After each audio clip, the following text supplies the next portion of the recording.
One of the things that I've really tried to do through this whole thing is stay out of politics. Or whatever your deal is, or whatever I'm not a real political person. It was clear his highest priority was always the health and safety of everyone in our country.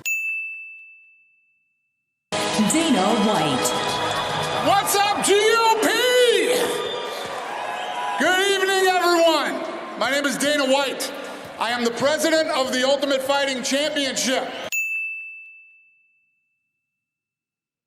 Dana White stays back and runs it. We know not only how problematic Dana White is, but also how hypocritical he can be. He runs his businesses poorly, where those who sacrifice their bodies get crumbs while he and his pals rake in billions. This venture, Power Slap, an abysmal addition to the portfolio. What do we always hear in combat sports? Whether it's boxing, mixed martial arts, or whatever, it's protect yourself at all times. Fighters, while they're trying to inflict damage on one another, and you might say that the injuries that are possible in mixed martial arts are worse looking than the injuries in slap fighting.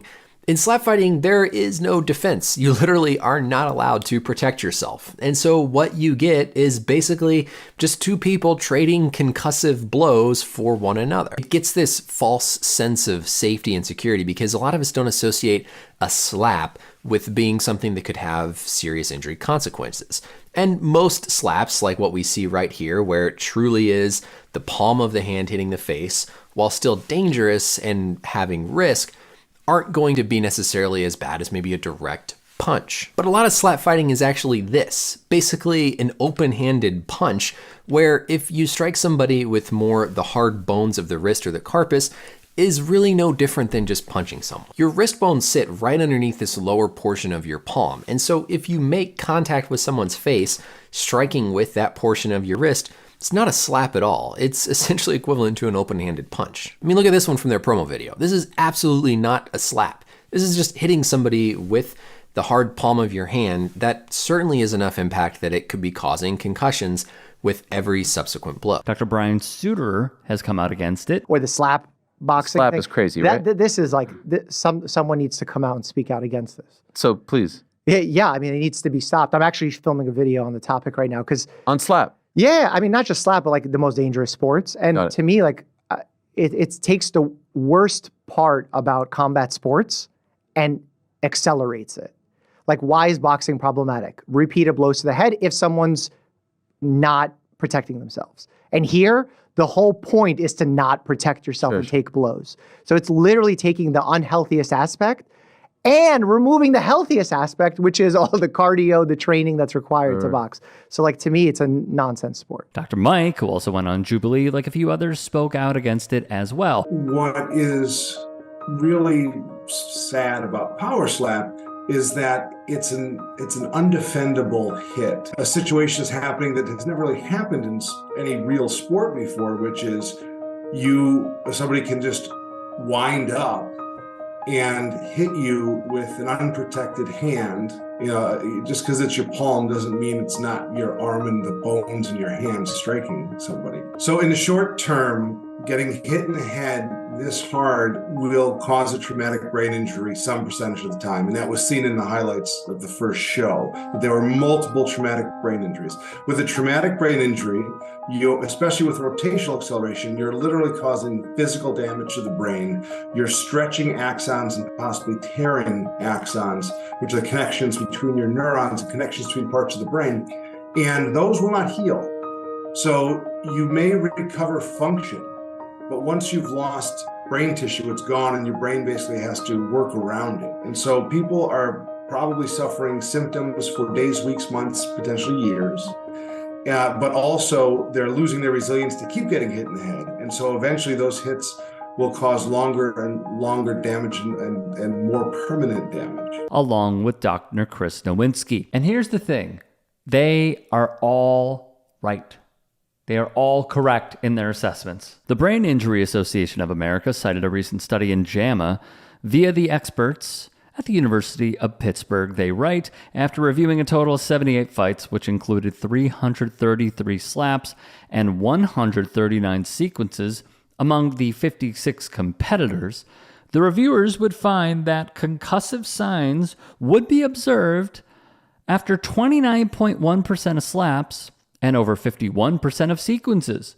Of the 56 athletes, I put in quotes, 78.6% exhibited at least one concussive sign. The most common exhibited included motor incoordination, being slow to get up, and a blank or vacant look. Now, many fans have called power slap free CTE. That's the line that's going around from one place to another and one fan group to another. Yet when he was asked about it, here is how Dana White responded. White said that adults have the right to choose what they want to do, which comes with inherent risks, and that he tries to take as much risk out of it as possible for the competitors. But you're not taking the risk out of it.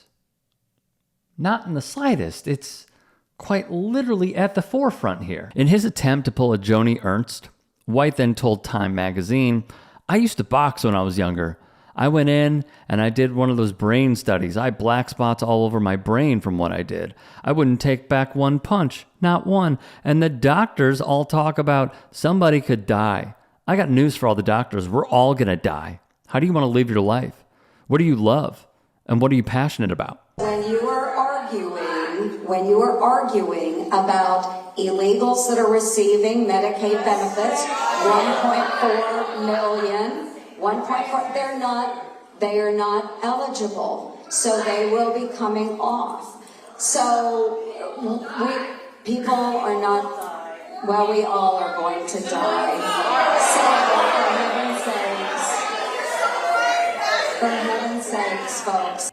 What gets me about all of this is Dana White would say boxing led me on this path here when really you just had rich friends. It's not about picking and choosing what you're passionate about and what you really want to do with your life, because you're trying to relate it to that you worked out fine when, again, you have rich friends. That's how you worked out okay. He was a class instructor in Boston and allegedly got tied up with the mob and left. And he found a safe haven with people that he knew. It's not about,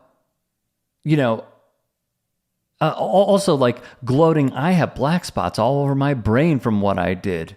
I wouldn't take back a punch. Yeah, you would. Yeah, you would. Hypothetically, if you didn't have those black spots, would you have put hands on your wife? Like, I don't know what we're trying to do here with Dana. He's shown to be who he is over and over again. And all he's trying to do is build up a sport, if you even call it that, I don't, that is completely obtuse. And I understand that there are going to be competitors who inherently know the risks of participating in a certain sport. But this is just ludicrous. This should not be sanctioned. But he worked his magic behind closed doors, and he got it sanctioned. Back to the study. The Pittsburgh researchers would conclude, logically of course, that power slap is a paradigm for inflicting blunt force trauma to the head of a defenseless participant and results in the expected constellation of neurological changes seen with impact events. That was said by Gregory Oshanik, MD, of the Brain Injury Association of America's medical director emeritus. He'd also state, this is in fact the established definition of concussion/mild traumatic brain injury as currently recognized by the Centers for Disease Control and Prevention.